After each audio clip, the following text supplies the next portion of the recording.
So I definitely would say it's like an augmentation, not a replacement. When ATMs were in place, it didn't replace the bank tellers. A lot of employers are moving towards automation just for sustainability. An autonomous mobile robot really is a robot that accomplishes a task, whether it's delivering product from A to B, and it does that autonomously, where if there's an obstacle in the way, it can actually think and recalculate a path around it. We're here today for SWYFT Chat. We're going to be talking about automation. I'm Anna. I'm from SWYFT. I'm the startup program manager, but also just kind of love to talk to some people in the industry to hear a little bit more about your insights. So do you guys want to go ahead and introduce yourselves? Yeah, I'm Nick Saur. I'm a mechanical engineer in the material handling industry, focusing in automation and automation technology and warehousing and distribution. And I'm Shiva Sundaram, and I'm a mechanical engineer too. Currently, I work at Grand Valley State University as a visiting faculty. My background is manufacturing and automation, and I've worked with a lot of automation projects in my years. Yeah. Awesome. Do you guys mind sharing just a little bit about how you first got involved in the automation industry? Yeah. So I actually, starting from where I went to college, I went to Michigan Tech up in Houghton, Michigan. I really didn't know what I was going to do after college. A couple things fell through that I was going to pursue, and then Dematic offered me a position right here in Grand Rapids, and my family's from Grand Rapids, so it just was the natural choice for me. So really just kind of fell into that one, and Dematic, they're a global, one of the global leaders for material handling and logistics solutions. So I started there developing or helping develop Amazon sites, working as a mechanical engineer, drafting up the facilities, and I left that specific group at Dematic to go to customer service, where we basically focused on everybody but Amazon. So it's like the Walgreens and Dematic's other customers, essentially not Amazon. So, and that's essentially like their warehousing operations, and kind of like fulfillment. Yep. Okay. Yeah, warehousing, fulfillment. So a lot of conveyor, a lot of sorters, ASRS cranes, even down to a lot of manual movement with fork trucks, fork truck operators. And are you seeing fork trucks being automated too, or is that kind of not happening yet? Yeah, so there's fork trucks that are being automated. Dematic was, when I was there, had Edgeman, which they're an AGV company. I think at that time we're out of Holland, or the Holland area. I left Dematic for a company called Pulse Integration, which is no longer. They merged with a couple other companies, and it is now KPI Solutions. They focused more on different automation technologies for warehouses and distribution, which definitely piqued my interest, especially autonomous mobile robots.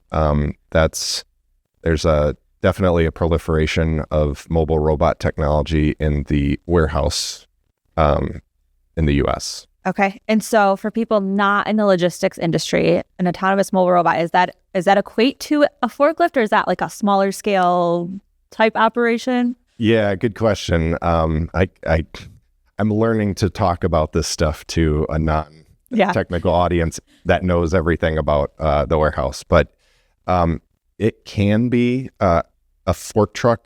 It can be an autonomous mobile robot. Really is a robot that accomplishes a task, whether it's delivering product from A to B, and it can do that in a different application. So if it's delivering pallets from A to B, that would essentially take the work of a fork truck with a person delivering a pallet from A to B.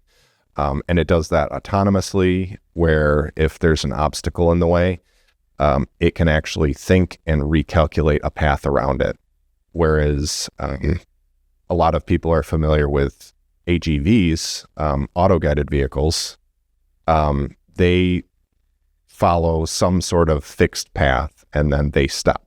And, if it's a pallet, it will stay there until that pallet's moved. So AMRs definitely are the smart choice with a dynamic warehouse. And sorry, one more question before we can go to your intern just a second here. So I feel like it's been so long since I've been in like a warehouse space. I used to work at a medical packaging company, and we were implementing the guided the ones GVs. before, Yeah. and that was, over 10 years ago. So it's been so long since I've been in this space. And as you think about, some of the benefits, obviously there's a ton of benefits, but is safety something that is driving this? Yeah. Yes. Okay. Absolutely. Yep. Safety. I mean, you can imagine a robot, like 3 foot by 3 foot by 1 foot tall robot carrying a 3,000 pound pallet. You have to have safety if somebody jumps in front of it or falls, that robot has to respond to the dynamic surroundings to prevent it from, toppling and crushing someone. And do you think, obviously this is an opinion, but maybe there's data behind it. Is today where autonomous mobile robots are they safer than a physical person operating a forklift, or is that still kind of being developed where they can, be comparable? That's a good question. I guess it depends. Okay. Is the famous one. But if you look at like what Tesla and Google are doing with self-driving cars, there's a lot of skepticism around that, if they're safer than, a human driver. And in a lot of cases they are, because they have a fixed set of rules to do in situations where, someone jumps in front of the car, they slow down and turn. Where a person, if they're on their phone, they don't react at all. So there's, it's up to interpretation whether they're safer than a human or not. So. Awesome. All right, how are you? All right. So yes. Sorry. Now that we went on a long path. Well, I'm here. Yeah. So a little bit about how you first got into automation. Yeah, sure. So I did my master's in mechanical engineering at University of Bridgeport in Bridgeport, Connecticut. That's the first time that I've been introduced to automation, because one of the classes that I had is automation in manufacturing. That's when I started using SolidWorks too. So yeah, it's very relative. So I worked on a couple of projects that were directly sponsored by NASA. So where we were like a team of people, where I took care of the mechanical side of the project, and there were other people. It was a good project management experience as well. But that's when I started, and then that kind of helped me get my first job. It was a company called I2 Systems. And at the interview, they asked about these projects that I worked on, and they already had this robot that they were not able to get it to work, and they thought, okay, this is what we're going to let you do.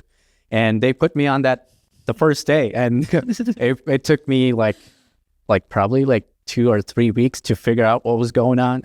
And yeah, I started going through like every wires and everything, and it was a good system that they had, but it wasn't working apparently.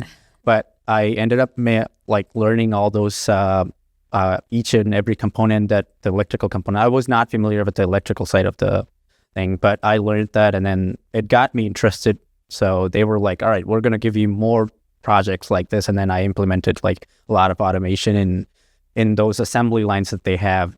So I bought like 6-axis robots and SCARA robots that would like pick and place, or it's not replacing human labor, but it's helping them to be more efficient and, optimize the workflow, stuff like that. That's where it started. And then after that, I went back to India. That's when I thought I needed to start my own company, but I wasn't sure what I wanted to do. I wanted to open a restaurant, but the signs weren't, telling me to do that. My mom was like, "What?" So that's when I started working for a company. I thought, okay, let me do this, and then I'll figure this out on my way. The company that I work for is it's a South Korean company, but they were making automation. They were building automation system for manufacturing. I was like, okay, now I'm going to learn more. And Indian work environment is completely different compared to the US. And it was very hard for me to cope with that, but it was very interesting because I used SolidWorks there too. I built like a lot of concepts for customers. I worked with Samsung, Hyundai, and other automotive companies. So that kind of got me interested. And that's when I decided, okay, this is the route that I need to take. And then I started my own automation company called Savibas Automation Systems. So right after I started it, and then I have a friend who called me. He's like, okay, I have a couple of projects that you can take on. It's like everything, all the pieces of the puzzle falling into the right places. That's what it took me, and then that's how it all started and going. Yeah. Awesome. Yeah. All right. So you kind of alluded to this a little bit, but there are some people who are concerned that automation is going to lead to unemployment. It's going to replace, jobs, things like that. I mean, it can be kind of a controversial topic of, should people automate or should they not? I'd love to hear a little bit more on kind of what your perspective is as far as adding automation into processes and how that either benefits or, disadvantages employees specifically. Right. Oh, it's definitely it's going to be a benefit because it's not like we're replacing human labor. I could give you a couple of examples like ATMs. Like when ATMs were in place, it didn't replace the bank tellers. We use those people to do more, a more efficient job like customer service and other jobs that are, more helpful. When they invented elevators, there used to be a person because people were scared of getting into the elevators. So they had this person sitting in the elevator. He would just push the buttons, and we don't have that person now, right? Because it's a low value task that's what we're trying to replace with automation. We're not going to replace an actual job like the maintenance for the elevators. We're going to have a person do that, not. So I definitely would say it's like an augmentation, not a replacement. So like for example, a warehouse, we're just taking like a low value task of like picking, sorting, or bringing that pallet to where you want to be. That's going to be replaced, not like the overseeing of like repairs and maintenance or even the overwatching. That's going to be a human labor. And it's definitely a benefit for us. Yeah. And I think something to look at too is like what the auto industry saw in the 90s with automation. That was definitely the brunt of this topic, because everyone thought that automation was going to take their jobs, and to an extent it did replace some parts of jobs, human jobs, but a lot of them were unsafe things that were hurting the workforce, or were just too unsafe to do, like painting and being exposed to fumes and welding and stuff like that. So there are tasks that are being replaced by automation, but with the workforce, I would say not dwindling, but it is definitely going to be an issue in the relative near future. People aren't going to want to go inside a warehouse and hunt for the object and pick it to a cart and then walk around to find another one. That leads to some long days. So yeah. What automation is doing, like Shiva said, is replacing the things that humans don't want to do or unsafe to do, and really elevate people to do the more important tasks that humans can do, like use your hands or, think with your brain and be able to do high dexterity stuff that's not, critical thinking, stuff that isn't fully automated yet. There's a lot of companies working on it, but ultimately, humans can do that kind of thing the best right now. Fun. Yeah, my mom worked at a what is the company I want to say? Anyway, she worked at a facility where she was making products, and she was on the factory line for a lot of hours every day when she was like 19. Yeah. And she's had wrist surgery on both her wrists and her hands. She has arthritis in her hands. And so she was, packaging products that now it's an automated process, many years later. But as I even think about some of the reasons, like, yeah, it may be something that someone could do, but like, as you look at the long-term impacts of someone doing that physically, what is it doing to their body, or something that where they're bending or lifting really heavy things, and how automating those processes can just add to the quality of people's lives of them not having to do that labor. So yeah. And it's not just physical, it affects your mental state too. Yeah. Repetitive stuff. Awesome. So as we think about specifically the logistics and distribution space, what are the trends or the things that you're seeing that you think will change in the next 2 to 5 years as you think about kind of that industry and what's going on? Yeah. So, the last, how many decades has been conveyor and sorting systems. Those have been king. And what we're seeing now is, a lot more robots. I personally think AGVs and AMRs are the way to go. I think if you have an existing site, AMRs are easily adaptive to a dynamic environment. If you're building new, look at AGVs, because you can design the process and optimize the robot, pathways and speed and everything. And then, of course, there's kind of the buzz recently about humanoids. And I don't know that I can intelligently speak to that, but there's those too. Yeah. There's so many places you could go with this. But as I think about kind of my experience in a warehouse, the chaos sometimes of a warehouse space with the high lows going, in chaos of that. Aside from the safety feature, which we've kind of already touched on, and the taking out of the human aspect of errors of running into something or someone, what are some of the other reasons that employers are choosing to move towards? Yeah, so a lot of employers are moving towards automation just for sustainability. I guess an example that I've seen personally is I was working on an Amazon facility in Minneapolis, and in that particular industrial park, it was a pretty saturated industrial park. So the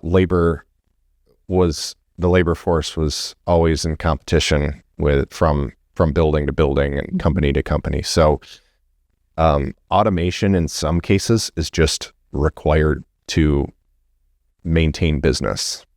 Yeah, I'll give you 50 cents more if you come to my warehouse tomorrow. Yeah. Literally, we've seen that. Some customers are telling us they just offered all our employees 50 cents more an hour to come to their warehouse. Yep. What do I do now? Yeah. So yeah, that's wild. Yeah. And people are really moving towards the same day delivery or 1 day delivery. And with automation, that's making it more easier and more possible to do that, right? Yeah, running around the clock, no sick days. Yeah. Someone didn't call out and who doesn't can't, Yep. Robots can do that. Yeah. Yeah. So how does that work in that space as far as maintenance or downtime? Are you able to keep automation, whether it's a conveyor system or I'm envisioning you have this giant conveyor system and now one part of it goes down. What does that look like in your industry of keeping that uptime where it needs to be? Yeah. So, historically there's, if you have a system of conveyors and sorting, you've got a maintenance team that, goes out and does routine inspections. and they look for belt wear, roller wear, watch cases flow through the conveyor, make sure there's no catch points or jams, stuff like that. With automation, it's a little different, but same principle. You have a maintenance crew that a group of shepherds that oversee the flock or the fleet, and just make sure that they're running properly. Except now you have something that can communicate to you, and not a piece of conveyor or a belt that can't talk to humans. So throw an error code or something is telling you where that issue is. Yeah. And you are probably able to like upskill some of your employees that maybe were working more manual jobs into something a little bit more probably enjoyable, if they're able to like maybe learn coding or learn some type of skill. And the robots can come to you. You don't have to be like go there and then fix that. And that equals low downtime. Yeah. So Zero downtime. Offline programming and that's an interesting topic. So because you brought it up. So one of the things that we have been paying attention to, Dassault Systems has an offline programming software. And just seeing how that is just enabling clients to just like completely changes their mindset of like, oh, I don't have to take my whole production line down for a week because I'm doing a changeover. Like, no, you literally are just creating the program, testing it, simulating it all. And when you're ready to change over, you and then flip the switch. Yeah. So interesting. Yeah. IoT has really changed the game. So what your robots are doing when, and preventative maintenance, performing preventative maintenance on them. IoT's been hugely impactful for that. As essentially, there's no reason now that you have a dead robot. Right. Because you can predict everything about it, self-diagnostics and stuff like that. Yeah. And it's easier to come up with a more reliable robot now than ever with all the resources that are available. And to add to that, I should have brought this up like earlier. But an AMR, to those who doesn't know what an AMR, it's like a Roomba that you have in your house that's doing your cleaning, vacuum cleaning. So I wanted to brought this up a long time. Yeah, I have one of those at my house. Right. So yeah, you know what an AMR is. That's an AMR, except it doesn't lift like tons of motion. Yeah. Yeah. Yeah. Okay. Awesome. So diving a little bit back into your like mechanical roots of, designing, you both have had a little bit of experience with SolidWorks. I'd love to hear a little bit about how SolidWorks has played a role in some of your endeavors in the automation and like the industry experience you have. Yeah. So the years or the companies that I used to work for, they always had SolidWorks. SolidWorks is like the go-to software that they use because it's very easy to use. Because when I first started using SolidWorks, I was using a different one, and I was worried about learning how to use those commands and everything, but it wasn't hard. And so it helped me design whatever I see, and I can visualize. And if I have something in my mind, I just go into SolidWorks, I design that. And animation is also a part of this, and it was easy for me to, so when I build a system to automate an assembly line, I would just design each and every component of that, and then I visualize, and I can even come up with the cycle time of that process, which is very easy for me to build that and then get approval. I can show it to customers and be like, oh yeah, that's good. I can see that happening, and then they go ahead and go for that. So more sales to work order or what. Yeah, it's so interesting because I think a lot of people are so stuck on like SolidWorks as a brand just being CAD, right? Yeah. But it's not anymore. No. I mean, you talk about animations. There's all the rendering tools, so you can get really, really specific with what you're trying to create, where you're putting it, what the lighting looks like, all of that. But there's like the simulation capabilities now, where before you had to like send something out for physical testing, like nobody has time for that. It's also super expensive. Like, let's just run it in a software simulation, and in a couple hours or maybe a day, depending on what you're trying to simulate, you have a result, and you can go back and fix these things. But even now, like we talked about the offline programming and like the data sharing, as you're sharing things with customers, the ability to manage all of that, put through workflows, and bring in people from other parts of your team, whether that's a purchasing person saying, hey, here's my bill of materials and pushing it to them. I don't know. It's been cool to see that kind of evolution of, no, we're just designing, we're just engineers, to other people on the team being able to hop in and be like, oh yeah, this is useful for our business. Yep. The approval or change of design or change order or engineering change order, whatever they call it. It's an easy process now with the PDM and everything. Yeah. This all works.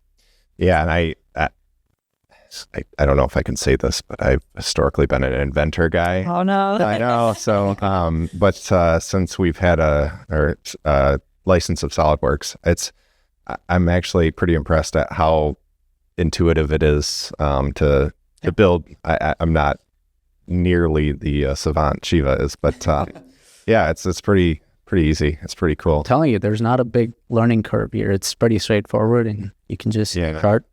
Yeah, we've historically I've drawn stuff out on my iPad. Yeah, because I still love pen and paper. Yeah. Now iPad and stylus, but I draw something out. Do you just kind of like draw in like a word or like a paint type thing, or what are you? Yeah. Just whatever the notes that Apple has. I've got to get you access to X Design. You can still use your stylus and just hop in there and do some CAD on your iPad. Yes. Yeah, there we go. That might be more my speed. Awesome. Anything else you guys want to talk about before we wrap up as far as kind of what you're seeing in your space? I think we covered a lot of it. We did. Yes. Covered a lot of topics, a lot of ground there. Yes. Yeah. But to sum it up, like, we just want people to not to worry about automation being a, scary thing, taking their jobs. Yeah. Automation is a very helpful tool in, when running your business. So. And it's such a broad topic that I think everyone has like a little different picture in their mind what automation is, whether it's software, whether it's like physical hardware, a lot of both, right? Like it's hardware and software combined to make automation happen. And so I think everyone has like a different picture of what that's going to look like. But I think all of us are going to see just crazy shifts over the next, 18, 24 months even. Definitely. Yeah. Hopefully there's no, what's that Star Wars episode? The Clone Wars. Lined up, ready to take over at Grand Rapids. Oh, man. Yeah. Awesome. Well, thank you guys both for being here and for speaking with me. Thank you. Thank you for having us. Maybe we'll chat again soon. Yes. That's looking forward. Thank you.